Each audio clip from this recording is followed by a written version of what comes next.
จับจุดอนุโลมได้ละบ่นะผู้มาใหม่นี่ได้แล้วเนาะนั่งตามสบายโลดเด้อท่าน่ะบ่ต้องเคร่งเครียดในการท่านั่งมันสิทับแขนปวดขามันสิตึงเปลี่ยนท่าได้จุดสำคัญเอาละบ่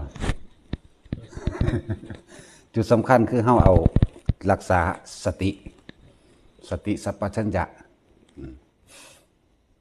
ตอนแรกเฮาอาจบ่บริกรรมก็ได้แต่ว่าถ้ามันอุณโลมมันเป็นแล้วนั่นแหละให้รู้สึกตัวไว้บัดเปลี่ยนท่าได้เวลาปวดขาเปลี่ยนเคลื่อนย้ายมันเฮาสิรู้สึกตัวอยู่ดอกแต่ว่าจิตบ่ออกจากนี้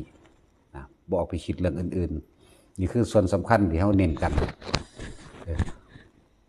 บ่เน้นท่าบ่ต้องอด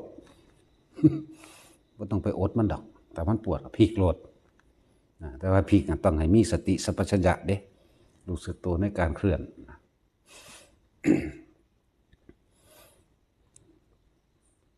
กิเลสมันเกิดที่ใจความอยากต่างๆนานาสารพัดที่มันยึดนะความอยากกับความยึดมันก็เกิดที่ความคิดของเขาเองนะเรียกว่าใจมันก็ปรุงแต่งไปของมันน่ะเหตุจังใดเขาสิหยุดมันได้เขาก็เลยต้องมีสติสัพพัญญะร่วมกันไว้สติคือการระลึกสัพพัญญะคือรู้สึกโตเขาที่เอาตัวรู้สึกโตเนี่ยมาไว้ระหว่างกลางหน้าผากเพ่งอยู่หรือว่าทรงฌานเจริญฌานเจริญสติอันเดียวกันเบิดไผสิเว้าซับใดก็เป็นความรู้สึกเดียวนี่แหละตามความจริงแล้วของผู้นักปฏิบัติทั้งหลายคือความรู้สึกเดียวนี่แหละอยู่นี่แหละยังแต่ว่าเขาเจ้าสิว่าจังใดถ้าว่าปิติจังสิมันก็หลายอย่างหลายคำอธิบายมันมีมากก็หาที่มีในบันทึกนะเยอะกว่านั้นบ่ว่าสิเป็นอาการล่างกายเหาะไปลอยไปปีนหน้าปีนหลังตีลังกาอยู่อปิติเบิดนั่นแหละอันเกิดจากจิตในจิตที่มันปรุงแต่งที่อีกที่หนึ่งก็ซื่อดอกแต่เฮาบ่ทันได้ชำนาญแล้วจับส่วนจับเงินมันบ่ทันได้ถึง อีกอย่างหนึ่งก็คือว่าบ่แม่นว่าสมาธินี่เฮาจะต้องมานั่งท่านี่จึงเรียกว่าสมาธิถ้าเดินเดินเฮ็ดหยังสมาธิแปลว่าความสงบจิตตั้งมั่นในความสงบอันเป็นอุเบกขาแล้วสิแปลให้ฟังเข้าใจชัดๆจิตตั้งมั่นในความสงบสิต้องบ่หวั่นไหวต้องบ่คิดเรื่องนั้นนี่อันเป็นอุเบกขาคือหยังอารมณ์ความรู้สึกไม่มีนี่ตัวแท้มันน่ะตัวมันสุดเลยตามความรู้สึกล้วนน่ะเป็นผู้มีสติตั้งมั่นในความสงบอันเป็นอุเบกขาในภาษาบาลีว่าอัปปนาสมาธิอัปปะนี่ครับคือหาประมาณไม่ได้เนี่ยมันยังหาบ่ได้ความว่างอันหาประมาณบ่ได้อุเบกขามันก็หาประมาณบ่ได้แหละคือกัน เรียกว่าอัปปนาสมาธิเป็นสมาธิอันสูงสุดเป็นผู้มีสติรู้อยู่ในความสงบอันเป็นอุเบกขานั่นเองหรือเป็นผู้มีสติรู้อยู่ในความว่างเปล่ากะแมนหาประมาณไม่ได้ถ้าว่างมันก็ต้องหาหม่องมันต้องบ่มีจุดบ่มีตอมบ่มีอิหยังให้คิดเลยล่ะจึงเรียกว่าอุเบกขาจึงเรียกว่าว่างจึงเรียกว่าหาประมาณบ่ได้พวกเขาเน้นตัวนี้ แล้วก็บ่แม่นว่าเฮาสิต้องมานั่งจังสี่จังสิเรียกว่าสมาธิเดินจงกรมเดินเฮ็ดหยังซั่นก็เดินหาสมาธิตัวเดินหาความสงบตัวแม่นบ่ล่ะทีนี้เฮาจึงเน้นเฮ็ดจังใดเฮาสิมีจุดเรียกว่าวิหารธรรมมีที่อยู่มีคืออยู่ของเอกคตากิจเอกคตาลมนั่นเองเฮ็ดจังใดเฮาสิมีความคิดเดียวและเป็นอารมณ์เดียวใดจึงมีการทรงฌานนี่เองคือจับจุดอุณาโลมได้แล้วถ้าจับจุดอุณาโลมได้แล้วเลือกเอามึงนี่แหละเป็นเครื่องอยู่เป็นที่เจริญสติกับแมนเป็นที่เจริญฌานกับแมนเป็นวิหารธรรมกับแมนเขาต้องการหยุดความคิดโดยอาศัยความรู้สึกอันเป็นอุเบกขาเวทนามี3อย่างเวทนาในสุขอันหนึ่งทุกคนปรารถนาสุขจึงดิ้นรนค้นขวายหาเริ่มจากการคิดซะก่อนคิดว่าสิอยากได้นั่นอยากได้นี่แล้วดิ้นรนหาเด้ถ้าบ่ได้ดังใจเด้ทุกข์ขึ้นมาทันทีแต่ว่ามีคนหาอุเบกขาเวทนาอยู่บ่มีผู้ใดคิดพอเด้ อุเบกขาเวทนานี่เวทนาสามอย่างสุขเวทนาทุกขเวทนาแต่ว่าอุเบกขาเวทนาบ่มีผู้ใดเฮ็ดบ่มีผู้ใดหานอกจากคนที่เข้ามาปฏิบัติธรรมแล้วก็เข้าใจแล้วก็สิเข้าใจคำนี้ได้ว่าโอ้อุเบกขาเวทนาเฮาจึงเอาความรู้สึกที่มันเป็นอุเบกขานั่นแหละอุเบกขาตัวนี้บ่ท่านได้เป็นการปล่อยวางแต่ว่าเป็นสติตัวหนึ่งในการไว้ถ้าระลึกนึกตึกตรองในความผิดในความถูกบอกอีกซ้ำหนึ่งว่าสมถะสมถะนี่สิเป็นกำลังของวิปัสสนาส่วนวิปัสสนาสิเป็นกำลังของสมาธิสมถะคือหาวิธีที่เฮ็ดให้ยึดไว้หาวิธียึดของความคิดอย่างเพิ่นว่าเอาพุทธานุสติเป็นกรรมฐานเป็นฐานที่ตั้งแห่งการกระทำเป็นเครื่องหยุดความคิดอันหนึ่งให้มันคิดอยู่ในจิตเดียวอารมณ์เดียวความคิดเดียวคือพุทโธไปจังซี่พุทโธบางคนก็บัดนี้เฮาเอาพุทโธมาประกอบกันกับลมหายใจก็อานาปานสติล่ะนี่หลายๆคนก็ว่าแล้วลูกรู้เฉพาะลมหายใจเข้าออกได้ไหมได้หั่งดีถ้ามันหลัดไปจังสันได้เลยแห่งดีตัวมันก็มีคือเก่านั่นแหละรู้ว่าหายใจเข้ายาวก็รู้หายใจออกยาวก็รู้แน่นั่นแหละคำบริกรรมก็เลยเป็นตัวแทนความคิดอันนั้นบัดนี้ให้เอาพุทโธเลยเอาพุทเข้าโธออกแล้วความรู้สึกอยู่ปลายจมูกนี่พ่อแล้วอาการปิติมันก็เกิดขึ้นแต่ว่าเขาบังคับมาไว้ตัวนี้บังคับได้สามารถทำให้เกิดขึ้นได้ง่ายๆไม่ได้ยากแต่ว่าการรักษาเอาไว้นี่ที่มันยากกว่ามันมาอยู่ในระหว่างกลางหน้าผากตัวนี้สิเป็นตัวจับอารมณ์ความรู้สึกต่างๆเวลาเขาโมโหตัวนี้หายปั๊บเนี่ยคืออาการที่ปีติอยู่ในระหว่างกลางหน้าผากหรือจุดอุณาโลมนั่นแหละสัพพัญญะมันอยู่บางนี้หรือสติสัพพัญญะเอาร่วมกันก็ได้ว่ามันอยู่บางนี้ลองไปคิดถึงผู้อื่นปั๊บหายปั๊บโหลดอาการนี่ เรียกว่าสมถะคู่กันกับวิปัสสนาเมื่อสมถะจิตมีกำลังตั้งมั่นในอารมณ์เดียวนะในอารมณ์เดียวแล้วสิ่งอื่นๆสิเข้ามากระทบตั้งตาหูจมูกลิ้นกายบัดนี้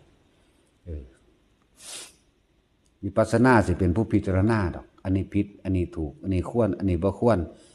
หรือว่าการพิจารณาในสิ่งใดสิ่งหนึ่งเรื่องของอนิจจังทุกขังอนัตตาเรื่องของสัตว์โลกเป็นไปตามกรรมมั่งคือพิจารณาทำในอันใดอันหนึ่งจนเกิดความโล่งใจใด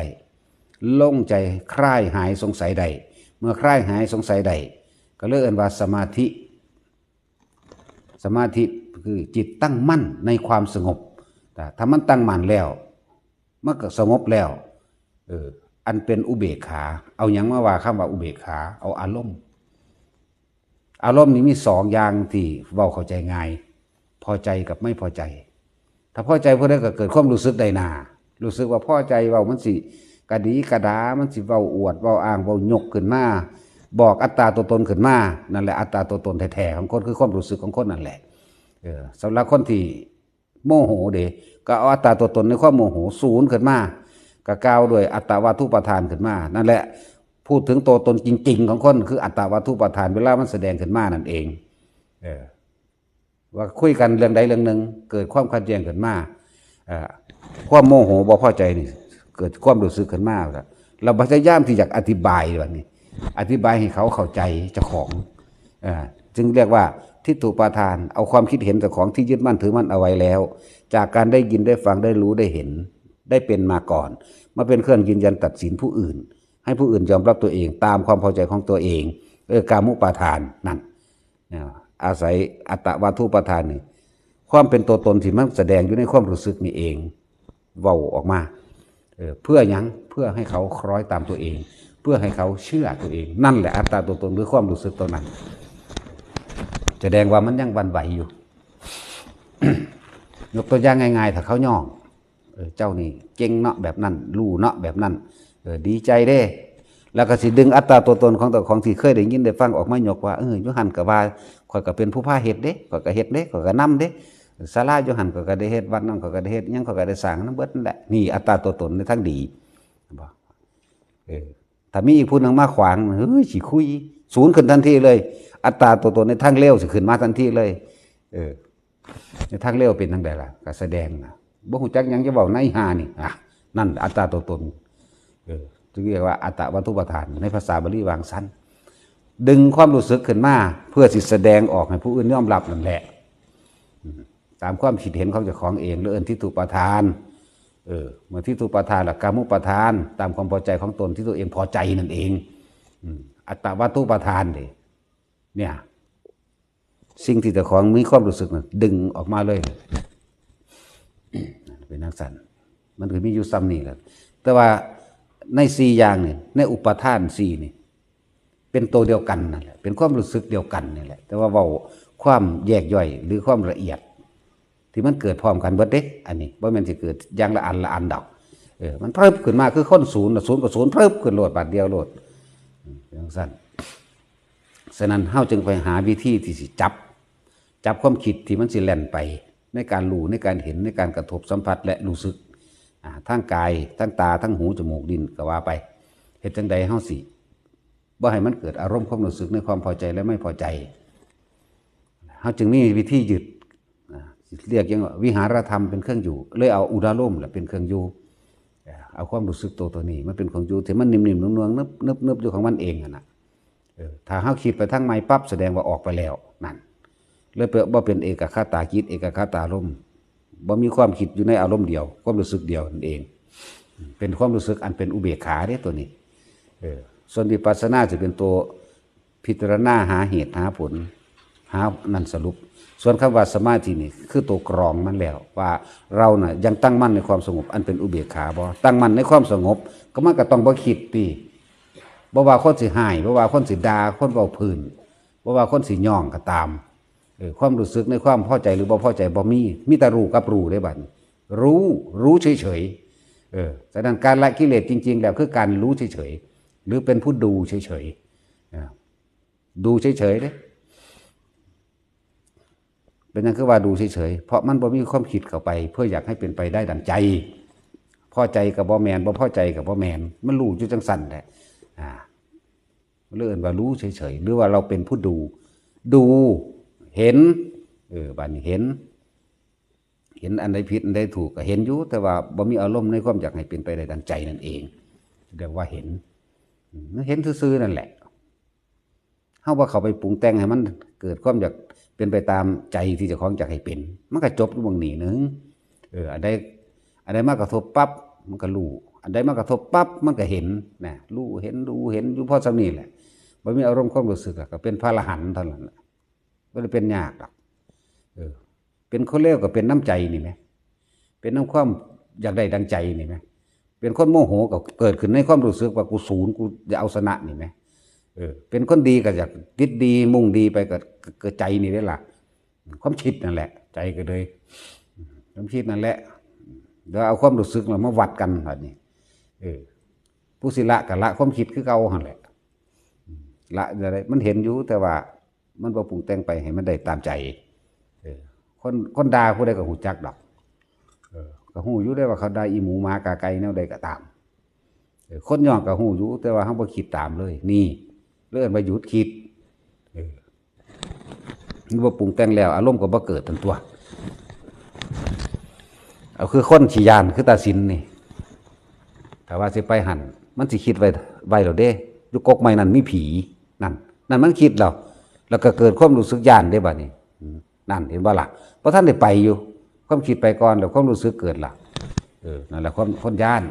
ถ้าคนบ่ย่านเขาบ่คิดหยังเด้เขาซื่อๆก็ไปตามนั้นโลดเนี่ยเปรียบเทียบง่ายๆเขาจึงมีการฝึกเพื่อสิจับอารมณ์เจ้าของนั่นแหละแต่ว่าต้นแรกก่อนจะเกิดอารมณ์คือความคิดซะก่อนอวิชชาก็คือความบ่รู้ของเฮาเองเป็นปัจจัยมันเกิดสังขารก็คือความคิดนั่นแหละในปุญญาภิสังขารคิดดีกระทำดีมีความรู้สึกดีคิดเลวกระทำเลวเว้าเลวมีความรู้สึกขับแค้นใจมีความรู้สึกบ่พอใจกับสิ่งนั้นสิ่งนี้ว่าคิดเลวคือว่ามีคนผู้ใดผู้หนึ่งมาเว้าดูถูกเหยียดหยามก็ศูนย์ขึ้นตั้งความคิดเอาไว้ว่ากูจะไปดักยิงมึงเนี่ยดักยิงมันเฮ็ดหยังก็มันว่ากูบ่ดีนี่แหละศูนย์ขึ้นนี่แหละ ถ้ามึงตายนี่กูคือสิสะใจมั่งกูคือสิมีความสุขมั่งเป็นน้ำมึงอะไรมาขัดมาขวางกูเนี่ยอารมณ์ความรู้สึกตัวนี้บ่รู้หูเมื่อที่นั่นนะนั่นแหละคือพวกอวิชชาแต่ว่าบัดนี้เฮาเขามาหาวิธีที่สิยับยั้งความคิดจะมีการจับจุดอารมณ์โดยอาศัยอานาปานสติหายใจเข้าพุทหายใจออกโทแล้วความรู้สึกมันเกิดเป็นยังคือให้มีคำภาวนาตอนนั่งอยู่สิมันขึ้นได้ง่ายอยู่ดอกอาการปีติหรือจุดอุณหภูมิที่มันเกิดขึ้นตอนนั่งได้อยู่ตอนยืนได้อยู่ตอนนอนได้อยู่แต่ว่าตอนย่างไปนี่นะ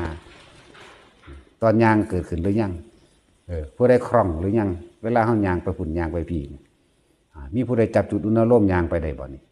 อันแหละถ้าถึงมีการฝึกทำให้มากทำให้บ่อยเดี๋ยวก็ชินแต่ว่าก่อนมันอุณหภูมิมันบ่ขึ้นเอาอีหยังควบคุมความคิดเอาพุทโธควบคุมความคิดเพราะอุณหภูมิมันบ่ขึ้นมันเฮาฝึกว่าท่านได้คล่องที่จริงมันขึ้นเบิดนั่นแหละสิย่างซ้ายย่างเร็วได้ทั้งนั้นเพิ่นเดินจงกรมเพิ่นนั่งเพิ่นก็เดินแบบนี้เด้ถึงจะเป็นก้าวขวาพุทก้าวซ้ายโทก็สร้างอาการอุณหภูมิก็ขึ้นคือเก่าแล้วนิมิตในการที่นิมิตการมื่นตาเห็ดนี่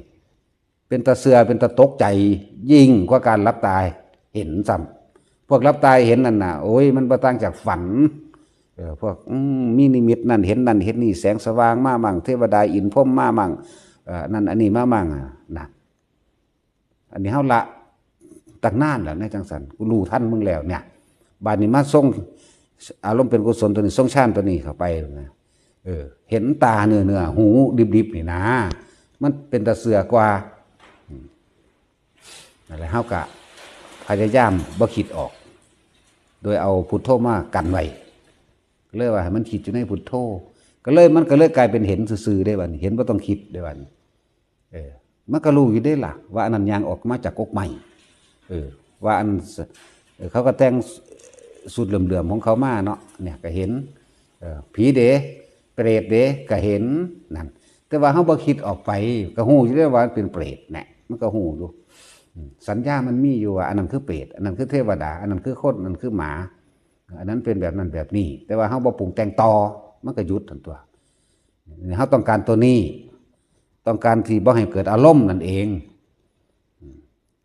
อารมณ์ความรู้สึกนั่นแหละตัวภพเวลาเฮาศูนย์ขึ้นนั่นบ่ภพเกิดขึ้นแล้วเด้อคนเฮาก่อนที่ศูนย์ก็ต้องเกิดจากความคิดซะก่อนคิดเขามาด่านี่ศูนย์ขึ้นความรู้สึกตัวนั้นนั่นแหละตัวภพเป็นทั้งสั้น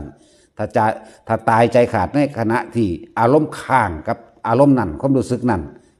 ไปเลยนรกเนี่ยมันเป็นทั้งสี่เลยแต่ว่าเหตุจังใดเฮาสิมาระงับตัวนี้ได้จังว่าเน้นหลักมันโลดเน้นมองมันสิเกิดสิตายในโลดไผก็ดีเน้นมองสิเกิดเน้นมองสิตายเน้นมองสิบ่เกิดนะเลยให้จับจุดมันเลยใจเป็นใหญ่ใจเป็นประธานจับจุดมันทุกอย่างเกิดขึ้นจากใจเนี่ยคนเฮาสิไปไสก็คิดไปซะก่อนดิมื้ออื่นสิไปหาผู้นั้นก็น่าที่คิดไว้ตอนกลางคืนพี่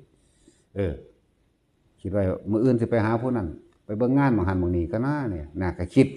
บัดนี้บ่ว่าแต่ว่าเบิ่งงานบางหันก็นึกว่าคิดหาผลหากำไรไปล่ะคิดไปแต่ได้จังสี่กูคือสิจังสันจังสี่ก็ว่าไปได้นั่นความรู้สึกที่จริงมันไปเกิดแล้วเกิดแบบนั้นเด้จึงแต่ว่าบ่ทันได้ใจขาดตายออกจากร่างซื่อสมมุติว่ามันบ่ตายตื่นเช้ามาก็ไปตามนั้นอีหลีก็ไปตามนั้นแหละไปตามที่ตัวของคิดไว้นั่นแหละนั่นไปหาผู้นั้นแหละถ้ามันตายเด้บัดจิตติดที่ไหนก็ไปเกิดที่นั่นเนี่ยมันก็ไปหันก้อนเคลื่อนที่ไปหันก้อนมันก็ไปจังสันอีหลีเนี่ยเหตุจังใดเฮาสิบ่ไปบัดนี้ก็เพิ่นจึงให้มีสติรู้อยู่ในตัวเองบัดนี้เพิ่นจึงให้หาเครื่องอยู่คือลมหายใจนั่นแหละกลับเข้ามากายในกายลมหายใจก็เป็นกายในกายนั่นแหละก็เป็นส่วนหนึ่งของกายเลยจึงเอิ้นกายในกายให้สติมาอยู่นี่นะให้มันอยู่ในกายของเจ้าของเองนั่นแหละหลายอย่างที่มันสิเป็นเฮาสิเห็นเอาเองดอกหน้าว่ามันคิดไปพุ่นเอามึงสิคิดไปหยังก็คือบอกเจ้าของกลับมาล่มแม่นั่นมันก็กลับมาล่มวืดไปวืดมาอยู่หั่นวิธีควบคุมความคิดก็ต้องมีหลักอันนี้แหละในกรรมฐาน40กับอานาปานสติน่ะเป็นพี่ใหญ่ทั้งเบิดเป็นหลักใหญ่เลยเพราะว่าสิเพ่งกับศีลหยังก็สร้างก็ต้องอาศัยลมคือเก่า สมมติว่ากสินดินเนี่ยนะปัทวีหายใจเข้ากสินังแน่ก็อาศัยลมเป็นหลักอยู่คือเก่าอสุภะเดสมมติว่าที่เอากระดูกมาเป็นเครื่องยึดนะหายใจเข้าอัดหายใจออกถิเนี่ยอัฐิภาษาไทยว่ากระดูกก็ว่าไปอีหยังกระสร้างประกอบด้วยลมหายใจทั้งเบิดเลยสิพิจารณาหยังกระตามชาติหรืออรูปฌานสิเพ่งไปได้อากาศว่ามีที่สิ้นสุดกระสร้างลมหายใจเป็นหลักอยู่คือเก่าฉะนั้นเขาก็เอาง่ายๆนี่รถบอกไปหลายมันหลายกรรมฐาน40มันเอาอานาปนาปฏิจับลมหายใจโหลดเอาลมหายใจเป็นหลักไว้เกิดยังขึ้นกระสร้างกลับมาลมอย่างเดียวเนี่ยสำหรับผู้เพิ่นขึ้นไปภาวนาน้ำผู้น้ำธรรมน้ำผาจังสิต้องอาศัยคำบริกรรมน้ำนั่นแหละเพราะว่าถ้าเวลามันหยาดมันคิดอย่างบ่ออกก็พุทโธลั่วเขาโหลดเดี๋ยวมันก็ตัดพึบไปของมันเองดอกเพราะว่ามันหยาดแต่เฮาอยู่ในพุทโธมันบ่ไปคิดหาผีหาสางนางใหม่ทั้งใดมันบ่หยาดเด้พุทโธไปเรื่อยของมันนั่นน่ะนั่นแหละจึงบอกว่าสมาธิบ่แม่นว่าสิมานั่งอย่างเดียวเฮ็ดจังใดเฮาสิตั้งมั่นในความสงบนั่นเองคำว่าสมาธิแปลว่าจิตตั้งมั่นในความสงบสงบก่อนแต่ว่าจะเป็นอุเบกขาหรือไม่นั่นน่ะขึ้นอยู่กับกำลังของวิปัสสนาขึ้นอยู่กับกำลังการเห็นจริงเห็นตามความเป็นจริงเห็นว่ามันเป็นอนิจจังมันเป็นทุกข์มันเป็นอนัตตาจริงบ่เนี่ยวิปัสสนาถ้ามันเห็นแล้วมันก็บ่อยากได้หยังเท่านั้นแหละมันก็เลยสงบในอุเบกขาหรือบ่มีอารมณ์ความรู้สึกในความอยากได้ดังใจเนี่ยมันก็ไหลมาจังสี่ฝึกดูเข้าท่านเขามันก็เกิดเป็นเฉยๆตัวเกิดเป็นว่างไปผู้ใดสิมาเว้าในใดมันก็เฉยๆแล้วเบิ่งเขาก็เบิ่งยิ้มซะด้วยซ้ำไปมันยิ้มเองอันนั้นจากหัวก็จากหัวเอาเองดอกคือกูเคยเป็นแนวนี้นะมันก็เลยอยากหัวเวลาเขาสูญมาจังสิเขาก็เคยเป็นแล้วเขาท่านมันแล้วแทนที่เขาสิเกลียดกับว่าเกลียดกับเกิดกลายเป็นความสงสารเป็นเมตตาไปละเป็นกรุณาไปอยากซอยแนะนำวิธีว่างจิตว่างใจไปละนั่นไปทางสั้นนี่จะไปหันแหละผู้คนว่างสำหรับผู้คนว่าง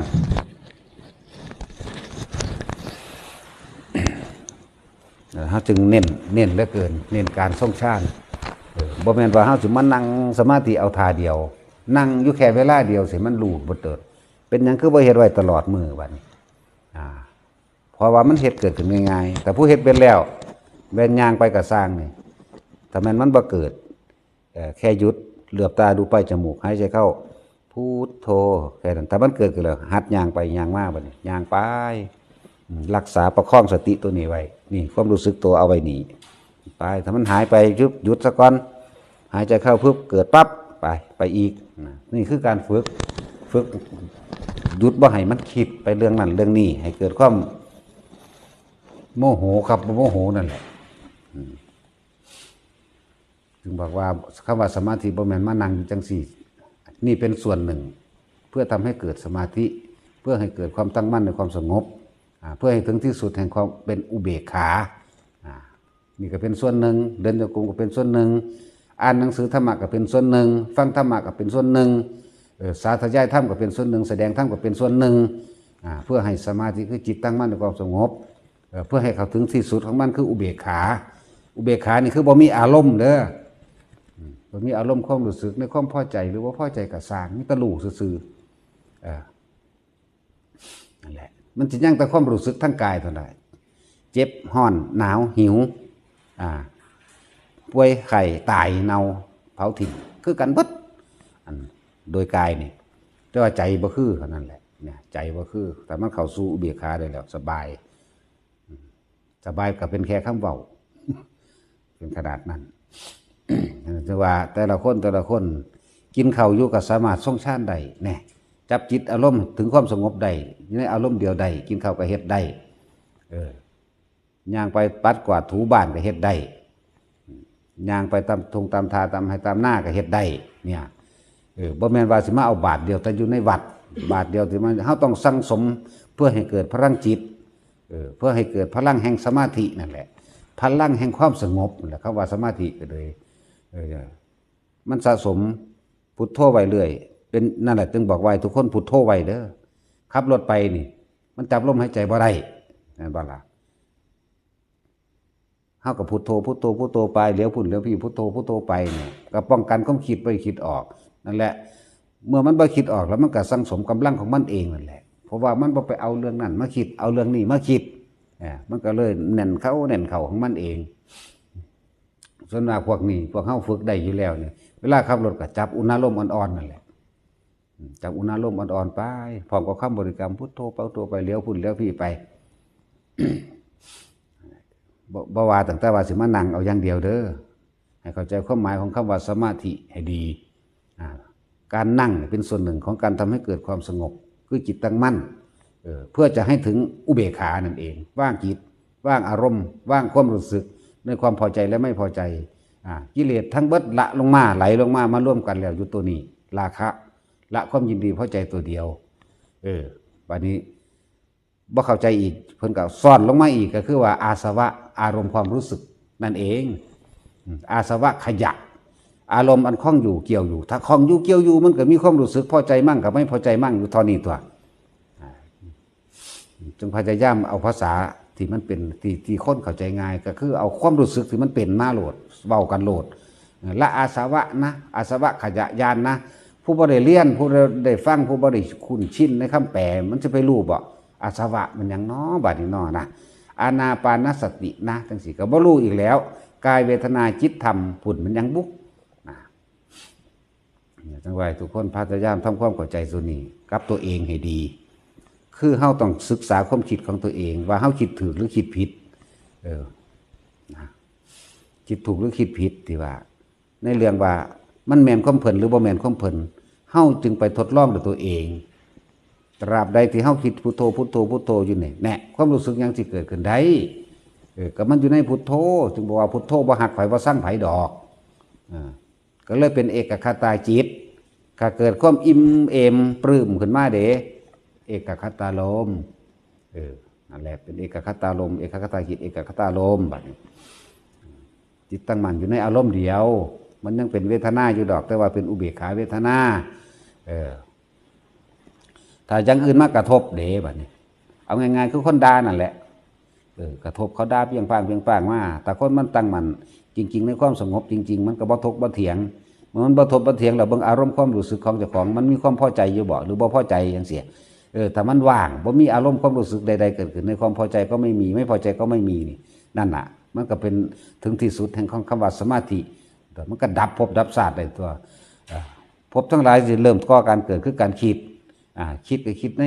สิ่งที่เฮาอยากได้อยากให้มันเป็นไปตามใจเฮาอยากให้มันเป็นนั่นเองแต่เฮาบ่คิดความรู้สึกก็บ่เกิดความรู้สึกได้ตัวภพเด้อศูนย์สั่นเส้นขึ้นมานี่ตายในอารมณ์ข้างตัวนั้นน่ะเสร็จนรก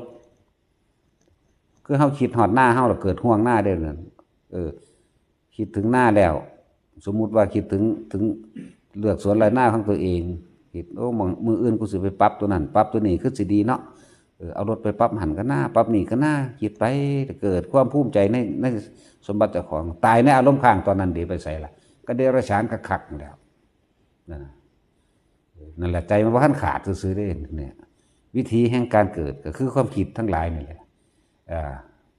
วิธีแห่งภพก็เอาความรู้สึกนั่นแหละมาเป็นเครื่องแบ่งให้ฟังโมโหก็ไปใส่นรกกะคักนี่แล้วเวลาเฮาศูนย์เวลาเฮาด่าเขาตอนนั้นเฮากำลังทำลายเขาอยู่บ่เวลาเฮาสาบแซงเขานี่กำปั้นขึ้นกัดแขวกัดข้างเตะพุ่นเตะพี่ฟุดฟัดนี่เขารู้เรื่องอยู่บ่นั่นบุคคลที่เฮาเกลียดบุคคลที่เฮาสาบแซงอย่างนั้นนั่นแหละนรกดิบๆก็เป็นแบบนั้นฮ้อนใหม่ในใจของเจ้าของเองความรู้สึกนั่นแหละเป็นตัวภพตัวบอกเลยแต่ตายในตอนนั้นดิศูนย์ใส่เขาคือเวลาเขาตีกันเขาศูนย์ใส่กันแลนถือดาบใส่กันฆ่ากันตายนั่นแหละนรกเบิดพวกนั้นตายในอารมณ์ข้างแบบนั้น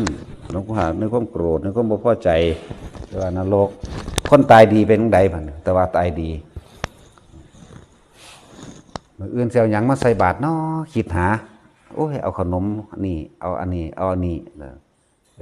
จะได้ใส่บาตรน้อน่ะคิดไปก็รับมอยไปตายซ้ำไปสวรรค์ก็ไปแบบนี้บัดนี้คนที่ไปเป็นพรหมเป็นแบบใด จิตตั้งมั่นอยู่ในอารมณ์เดียวคือเฮาทรงฌานเดี๋ยวนี้แหละบ่มีความกังวลอีหยังเนี่ย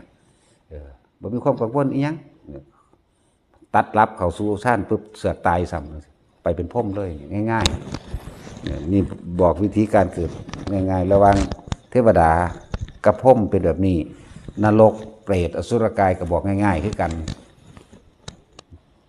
ตั้งหลักเอาที่ใจเฮานั่นแหละบ่ได้ตั้งของอื่นความคิดผู้ใดหาความหมายของใจเบิ่งดูก็หาได้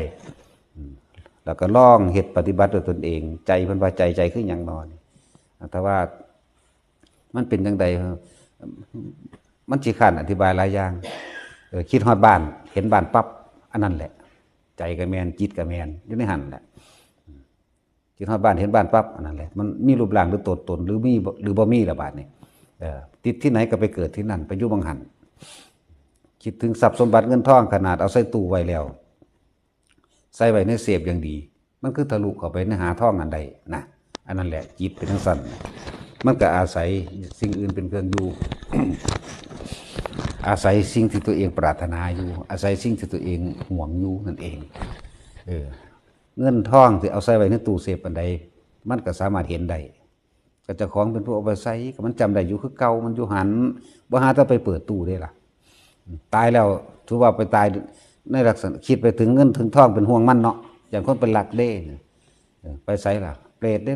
ง่ายๆตายเพราะว่าเป็นเปรตเพราะว่าสมบัติเจ้าของนั่นแหละเพียงสั้น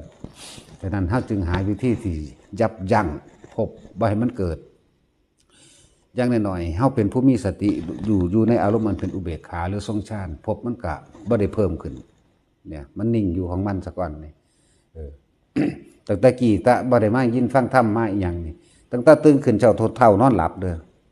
หมุนเวียนอยู่จังสี่ในความอยากได้อยากดีอยากมีอยากเป็นคิดไปหาผู้นั้นสิไปหาทรัพย์สมบัตินั่นแหละคิดไปหาผู้นั้นคิดไปหาผู้นี้เพื่อสิไปหาผลประโยชน์คิดไปหาในสิ่งตัวเองปรารถนาอยากได้นั่นเองบ่ได้รู้ตะกี้แต่ตายไปในอารมณ์บางใดบางหนึ่งในโลภในโกรธนะในหลงนั่นนะก็เป็นไปตามนั่นแหละไปตามที่ถ้าโลภเนี่ยก็เปรตถ้าโกรธแหละนรกถ้าหลงเด็กก็ระวางสัตว์เดรัจฉานนั่นแหละแต่สี่ ยึดติดที่ไหนมันก็ไปปรุงแต่งเรื่องนั้นเกิดความรู้สึกกับเรื่องนั้นแล้วก็เป็นไปตามนั้นเองเหตุจังใดเฮาสิหยุดพบได้เฮาก็หยุดที่ความคิดของเฮาน่ะซะก่อนจึงบอกว่าให้พากันเจริญสติคำว่าเจริญสติคำว่ามีวิหารธรรมจังซี่ก็อันเดียวกันเบิดเป็นชื่อของมันเรียกไปต่างๆนานาซื่อๆดอกเป็นชื่อสมมุติเพื่อเกิดความเข้าใจแต่ละคน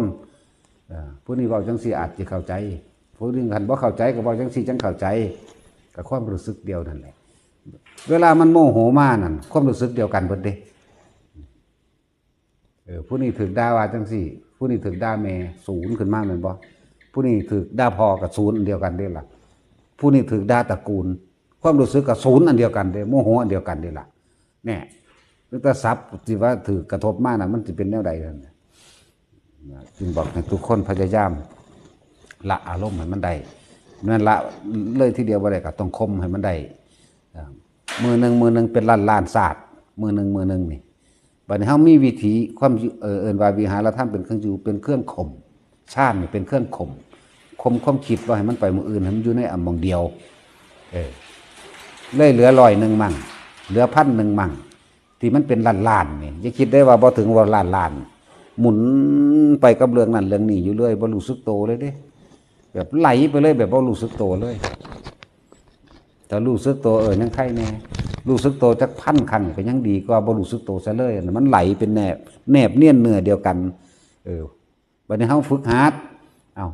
สิคิดไปหยังกระดอแต่เอาพุทโธเนี่ยมันก็หยุดไว้เห็นบ่ล่ะหยุดไว้คิดไปอีกแล้วพุทโธหยุดไว้ก็เลยว่าสติรู้สึกตัวนั่นจัก1,000ก็ยังดีกว่าบ่รู้สึกตัวซะเลยเพราะว่าเท่าใดมันจื้อบ่ได้มันเนียนโพดหมุนนั่นแหละวัฏฏะสงสารวัฏจิตวัฏจักรหมุนอยู่บ่ฮู้เมื่อเลยบัดนี้ถือคมไว้บัดนี้มันหมุนแบบนี้มาคมอย่างนี้ไว้ค่อยเดี๋ยวไปอีกแล้วก็หมุนจักนึงหมุนจักนึงไปเรื่อยเนี่ยที่นี่การฝึกให้จิตตั้งมั่น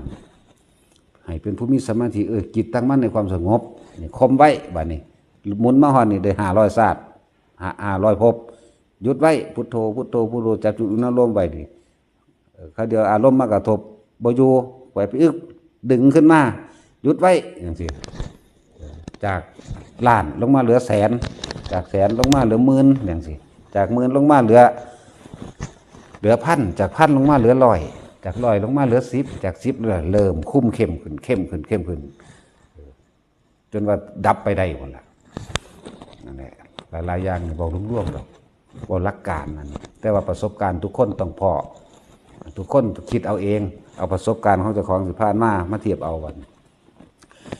บ่ท่านได้เว้าตอกย้ำประเภทละนิมิตเดี๋ยวจะเอาส่วนโตพวกนี้พวกประเภทนิมิตเยอะพวกนี้คุ้มเข้มเพราะว่าความละเอียดมันขึ้นไประดับหนึ่งแล้วแต่ว่านี่เฮาเทศร่วมก็เลยอื่นเป็นกลางๆพวกนั้นแต่สิให้มันเบามันก็อยากอายคนมันว่าเอาว่ามึงสิเว้าอยู่มึงสิถามอยู่บ่คนไต่เด้แต่วันฟังเล่าออกไหม ได้อีหยังมันก็หูจักเบิดอย่างสั่นแหละเอาสมาทานซะ